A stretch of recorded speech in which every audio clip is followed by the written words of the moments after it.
What is ego? Psychology में ego वो होती है जो मेरा नाम है, जो मेरी आइडेंटिटी है, जो मेरी पहचान है, उसमें कोई ईगो कहती है साइकोलॉजी में। और साइकोलॉजी में ईगो को 3 पार्ट्स में डिवाइड करा था सिगमंड फ्रॉड नाम की एक साइकोलॉजिस्ट ने। पहला है ईड, दूसरा है सुपर ईगो और तीसरा है ईगो। ईड मतलब जो हमारी बायोलॉजी है, जैसे भूख लगना, प्यास लगना, और सुपर ईगो मतलब जो सोसाइटी के सही गलत का कॉन्सेप्ट होते हैं। और ईगो मतलब जो ईड और सुपर ईगो के बीच में होते हैं, इन दोनों को मैनेज करने के लिए एक मीडिएटर की तरह। तो साइकोलॉजी के इस कॉन्सेप्ट के हिसाब से तो हमारी लाइफ में ईगो की ज़रूरत पड़ते हैं लाइफ को जीने के लिए। यानी हम ना ही पूरा ईद के हिसाब से यानी बायोलॉजी के हिसाब से चल सकते हैं और ना ही पूरा सोसाइटी के सही गलत के कंसेप्ट के हिसाब से भी चल सकते हैं। तो बीच में एक मीडिएटर तो सही ही सही है ईगो। बट प्रैक्टिकल लाइफ में ईगो को 3 पार्ट्स में नहीं, एक ही कॉइन के 2 साइड्स में डिवाइड करके भी हम ईगो को समझ सकते हैं। जैसे पहली साइड में आती है हमारी बायोलॉजी और दूसरी साइड में आती है सही गलत का कॉन्सेप्ट हो या थॉट्स हो, जो भी इंफॉर्मेशन अंदर पड़ी हुई है, चाहे वो इंफॉर्मेशन बुक से आई हो, वीडियो से आई हो, मूवी से आई हो, किसी के बातों से आई है, जो भी है, मतलब जो भी इंफॉर्मेशन अंदर पड़ी हुई है वो सब तो बाहर से ही आई है, बाहर से ही अंदर गई है।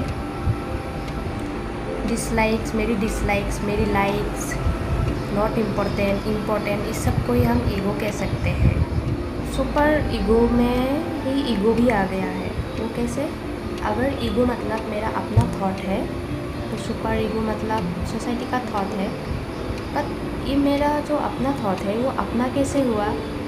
अपना थॉट भी तो कहीं ना कहीं बाहर से ही अंदर गई है, यानी सोसाइटी से ही अंदर गई है। तो ये 2 अलग अलग कैसे हुआ? ईगो और सुपर ईगो ये तो एक ही है।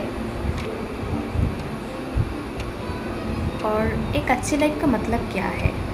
और एक अच्छी लाइफ को जीने के लिए हमें क्या ईगो की ज़रूरत पड़ती है क्या?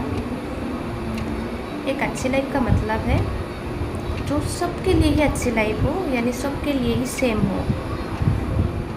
तो एक अच्छी लाइफ में 3 चीज़ें आते हैं। पहला हेल्थ, दूसरा वेल्थ, और कितनी वेल्थ? जितनी ज़रूरत है एक कंफर्टेबल अच्छी लाइफ मेंटेन करने के लिए, और तीसरी रिलेशनशिप। तो एक इस अच्छी लाइफ को जीने के लिए हमें ईगो की ज़रूरत पड़ती है क्या? नहीं।